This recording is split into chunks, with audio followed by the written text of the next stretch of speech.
The courtroom was a pressure cooker, air thick with the weight of 1,000 eyes. Pam Bondi stood at the prosecution table, navy suit razor sharp, her binder spilling with highlighted statutes and printed emails. Her face was a mask of calm, but her eyes burned with something fierce, truth, unyielding, weaponized. Across the room, Jasmine Crockett slouched in her chair at the defense table, scrolling her phone with a smirk that didn't reach her eyes. Beside her, Alexandria Ocasio-Cortez, AOC, whispered to their attorney, her hands fidgeting with a pen. The two congresswomen, once darlings of a bold new political wave, now sat accused of something darker than their usual headlines: willful lies, dressed up as activism, aimed at unraveling federal law. The gavel cracked like a gunshot. "Order!" Judge Eleanor Grayson snapped, her voice slicing through the hum of reporters scribbling and camera crews jostling beyond the marble columns. "We're in session. Ms. Bondi, your closing argument." Pam stepped forward, heels clicking on the polished floor. She didn't rush. Every move deliberate, every word a blade. "Ladies and gentlemen of the jury," she began, her tone steady but edged. "This isn't about a video. It's about a machine. A calculated viral lie spun by elected officials who swore to uphold the law, not rewrite it." She lifted a folder, letting it hover for effect. "You've seen the evidence. A cartoon of these defendants attacking a political rival, paired with Representative Crockett's voice claiming it's not a crime to cross the border illegally. That's not opinion, that's fiction, and they knew it." The jury, 12 faces ranging from stern to uneasy, leaned in. Pam turned, pacing slowly. "Title 8, Section 1325 of the U.S. Code says otherwise. First-time illegal entry, a misdemeanor, repeat offense, a felony. They're not novices, they're lawmakers. Yet they fed this falsehood to millions. 2.3 million views in 48 hours, 14,000 shares, protests chanting their words. Why? Not ignorance, strategy." She slapped the folder down, revealing a printed email. "Let's drop something wild. No one knows the code. Shake them, not be technical." Their words, not mine. A murmur rippled through the gallery. Pam's gaze swept the room, landing on Crockett, who smirked wider but gripped her phone tighter. "The defense will call it satire, free speech, a joke. But jokes don't spike border crossings 18% in a week. Jokes don't leave agents overrun, migrants misled, trust eroded. This was a plan, amplified, engineered, executed, and it worked. Until now." She faced the jury square on. "The First Amendment protects expression, not deception. These aren't activists stumbling in the dark. They're strategists cloaked in office. Hold them to the oath they took, not the clicks they chased." She nodded once. "The prosecution rests." The room held its breath. Judge Grayson adjusted her glasses. "Defense?" Jasmine Crockett didn't wait for her attorney. She shot up, chair scraping, ignoring Robert Delmare's hissed, "Sit down!" Her suit was rumpled, her braids swinging as she stormed to the jury rail. "I'm speaking," she barked, voice raw, unfiltered. Grayson raised an eyebrow but waved her on. "Go ahead, Representative, make it count." Crockett gripped the rail, eyes blazing. "I don't got a fancy binder or a law degree framed on my wall. I got heart for people, not codes." She jabbed a finger at the screen behind her, where the video's stick-figure chaos lingered. "Yeah, I said it's not a crime to cross that border, and I meant it shouldn't be. I've seen kids in cages, parents crying, families split like they're nothing. Y'all want to nail me for words when there's blood on that line?" Her voice rose, trembling with fury. This ain't about law, it's about power. They want me quiet, scared, gone. Women like me, voices like mine, we don't fit their game. She spun toward Bondi, pointing. You've been tearing me down all week. Liar, threat, disgrace. What you mean is, I don't belong.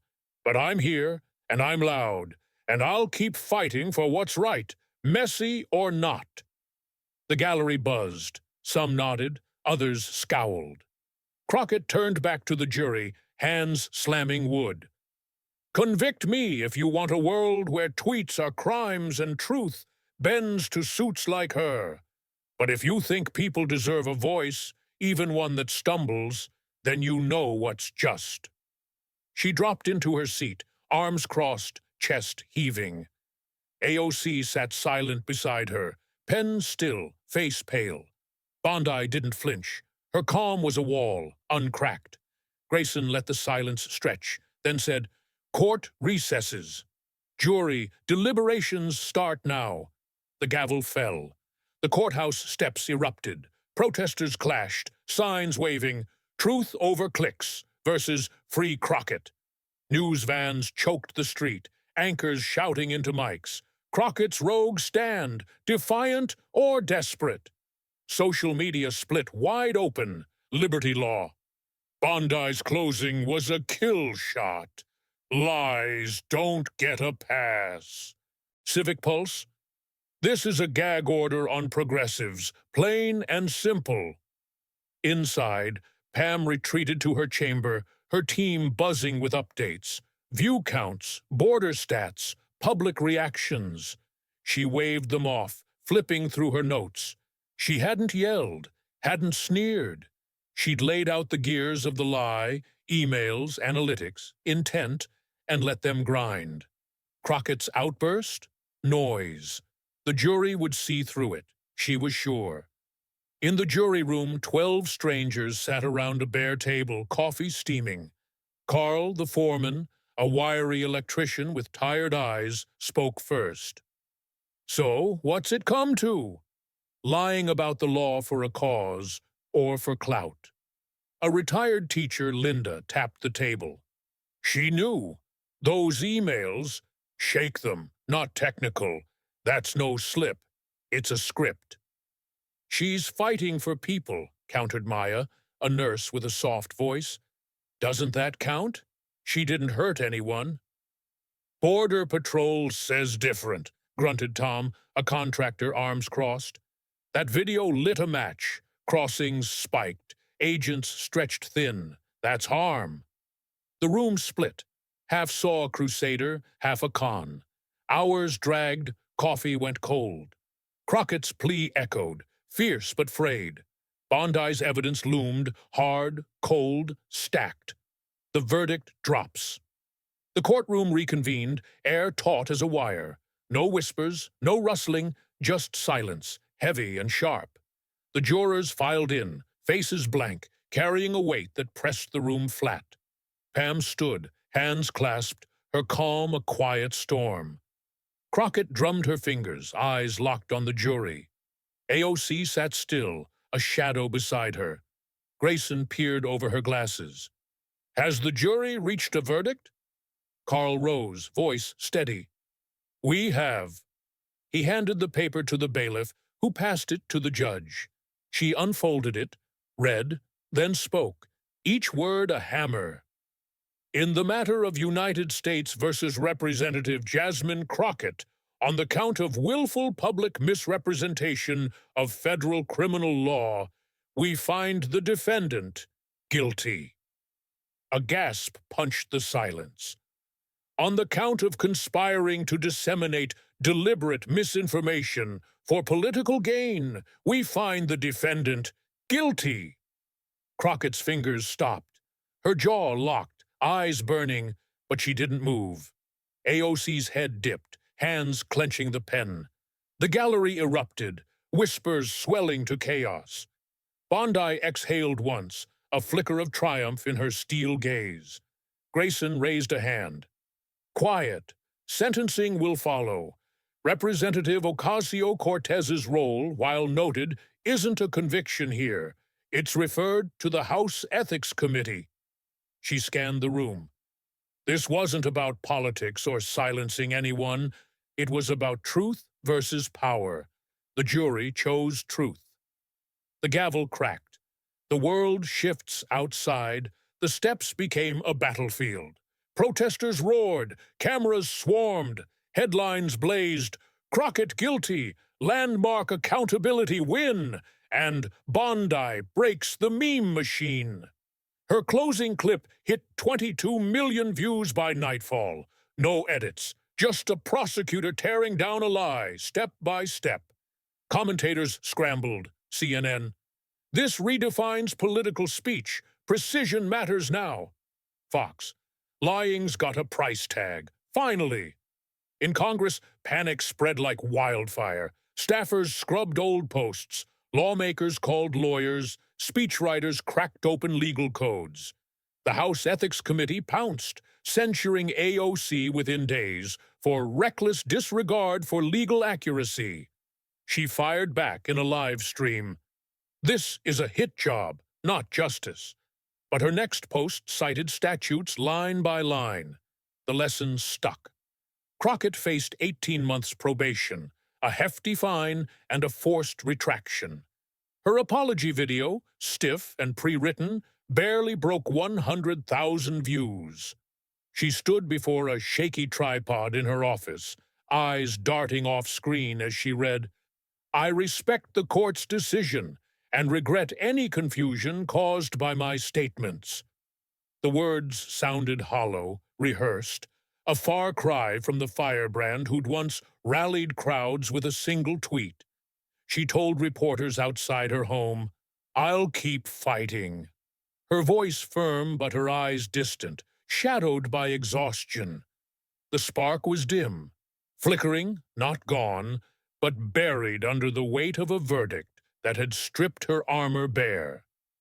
Bondi skipped the spotlight. No interviews, no victory laps. She left the courthouse that day with her binder tucked under her arm, ignoring the swarm of microphones thrust in her face. "This wasn't about me," she said once, curtly, when a persistent reporter caught her at a gas station days later. It was about trust. She climbed into her car and drove off, leaving the question hanging. Her team whispered about book offers, cable news gigs, even a Senate run, but Pam waved them off. She returned to her office, blinds drawn, poring over the next case. For her, the win wasn't a trophy. It was a line drawn, a boundary set. Weeks later, the air felt different. Words carried weight again. Just politics wasn't a shield anymore. The trial didn't just convict Crockett. It cracked a machine wide open, and no one knew how long the pieces would take to settle. In the halls of Congress, the change was immediate, visceral. Staffers hunched over laptops, deleting years-old posts with trembling fingers. Quips about taxes, jabs at rivals, anything that might twist into a legal snare. A junior senator from Ohio scrapped a campaign ad after his lawyer flagged a shaky claim about health care costs. "Better safe than sorry," he muttered, watching the Crockett verdict replay on a muted TV. The House Ethics Committee moved fast, hauling AOC before a panel of stone-faced lawmakers. The censure hearing was brutal. 2 hours of pointed questions about her role in amplifying the video. "Did you know it was false?" one member pressed, tapping a transcript. AOC leaned into the mic, voice tight. "I knew it was a fight worth having. People are dying out there. Legal nuance doesn't fix that." The committee didn't buy it. The final report, released in a dry 12-page PDF, branded her actions reckless and banned her from committees for 6 months. She stormed out, live streaming from the Capitol steps. "This is a gag order on justice," she said, eyes flashing. But her next policy thread came with footnotes, citations triple-checked, a quiet concession to the new rules. Social media, once a free-for-all, tightened up. Influencers hired fact-checkers. Activists double-checked statutes before hitting post.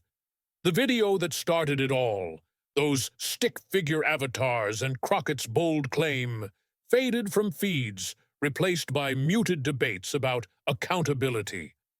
On X, Bondi's closing argument hit 35 million views, shared raw, unfiltered.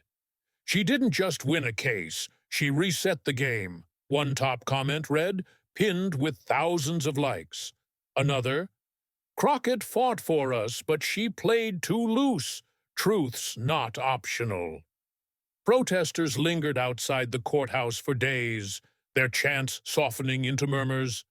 Free speech! Signs clashed with law matters banners, but the energy waned, anger giving way to unease. Newsrooms churned out think pieces. The end of viral politics? Asked one headline. Bondi's quiet revolution mused another. Cable split predictably. CNN dissected the chilling effect on dissent. Fox cheered the crackdown on leftist lies. But the real shift wasn't on screens. It was in the streets, the offices, the minds of those watching. Crockett retreated to her district, dodging the media mob camped at her door. She hosted a small rally, 50 supporters, not 5,000, promising to keep pushing. Her voice cracked mid-sentence, and she cut it short, disappearing into a car. Friends said she was angry, plotting a comeback, but late nights found her staring at that apology video's dismal stats, thumb hovering over the delete button. AOC, meanwhile, recalibrated. Her next bill, a housing reform push, was meticulous, legal jargon woven into every line. We adapt, she told an aide, jaw set, but the fire in her eyes flickered with caution. Bondi stayed out of it, her silence louder than any speech. A leaked memo from her office surfaced weeks later. Simple, direct. Focus on fraud. Enforce the line. Colleagues called it her manifesto, but she shrugged it off. She met with Border Patrol agents one gray morning, listening as they detailed the post-video chaos. Migrants citing congressional promises, resources stretched thin. We're past that now, she said, voice low. They'll think twice. The country felt it, a subtle, sharp turn. Campaign trails grew quieter, candidates swapping zingers for stats. Classroom debates shifted. Kids asked about Title VIII instead of trending hashtags. Trust, that fragile thread, tightened again, not fully mended, but tauter than before. The trial's echo lingered in every speech, every post, a reminder. Words weren't free anymore. They cost something, reputation, power, maybe more. And in the quiet of her office, Pam Bondi closed her binder, the case file shelved. She didn't smile, didn't gloat. She'd cracked the machine, exposed its gears, and walked away. The pieces? They'd settle when they settled. For now, the line held.